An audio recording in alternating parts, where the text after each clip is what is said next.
والنور يهدي الحائر الضياء وفي الحسر ظل المرسلين اللواء تلقى من الغيب المجرد. Saya menyimak untuk hal sesajen ya, yang saya ambil dari sini. Tadi sempat ada kalimat untuk misalnya orang tua yang meninggal, mungkin nggak mungkin kan kita kirim soto atau apa, jadi kan intinya kan di situ.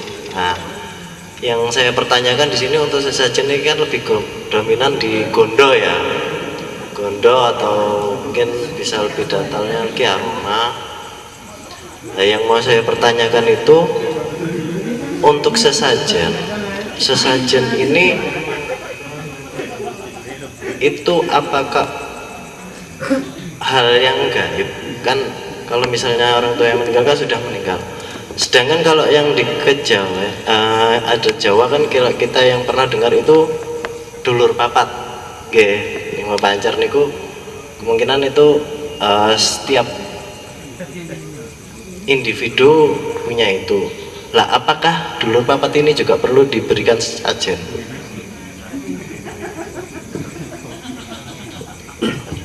Sudah sekian. Namanya siapa Mas? Ardi. Mas Ardi, oke. Mungkin ada lagi? Nanti 3 pertanyaan mungkin ya. Oke, Ibu monggo. Wonten Gus Lutfi, kula badhe tanglet Pak Dewantoro.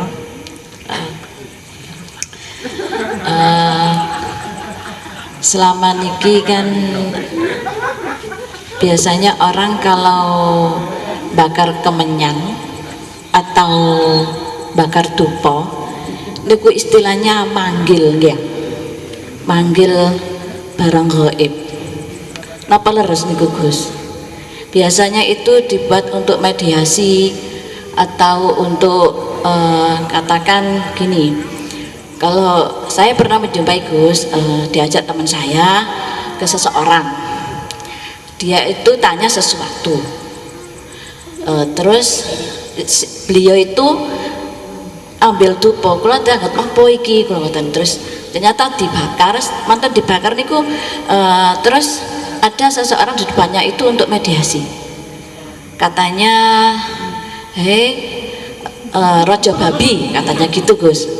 Terus setelah itu nggak lama orang yang dibuat di depannya orang yang bakar kemenyan tadi itu, bakar dupa tadi itu, akhirnya setelah dia bilang rojo babi teko ngoten, terus mantun niku akhirnya datang juga lewat si orang yang dibuat mediasi itu.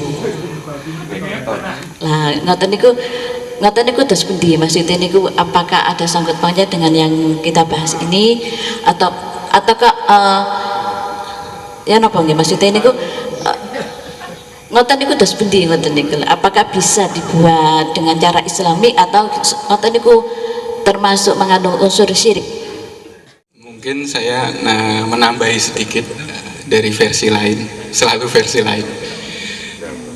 Jenengan bicara apakah pertanyaannya apa tadi? Apakah dulur papat? Oh ya, harus ada sesajen. Seperti di awal tadi bahwa sajen leluhur kita, terutama budaya Jawa itu yang berdoa tanpa kata dengan sesajen. Nah, dari orang tua ini saya menangkap bahwa salah satu yang bisa diterima adalah doa anak yang saleh. Nah, ini salah satunya. Jadi seperti raga yang sudah hilang, nah itu memang tidak membutuhkan materi, tidak membutuhkan makanan atau minuman, kopi dan lain sebagainya, tapi memang leluhur Jawa itu bentuk simbol ini doa tanpa kata, dan Tuhan pasti mengerti itu. Nah, apakah sedulur papat lima pancer perlu disajenkan? Nah, menurut saya perlu, tapi dengan bahasa lain. seperti tadi bahwa doa orang tua yang sudah meninggal kita doakan, dan doa yang bisa diterima itu adalah doa anak yang saleh. Nah, sedulur papat itu juga ada di dalam diri kita. Banyak tafsiran tentang sedulur papat di dalam diri kita. Ada 4 nafsu, sufya, laumama, lawama, amarah, dan mutmainah. Ada yang menggambarkan timur barat, utara selatan, ada yang menggambarkan elemen air, api, udara, dan tanah. Apapun itu hanya bebas kita berkreasi tentang konseptual itu. Tapi yang jelas sedulur papat sudah ada di dalam diri kita semua.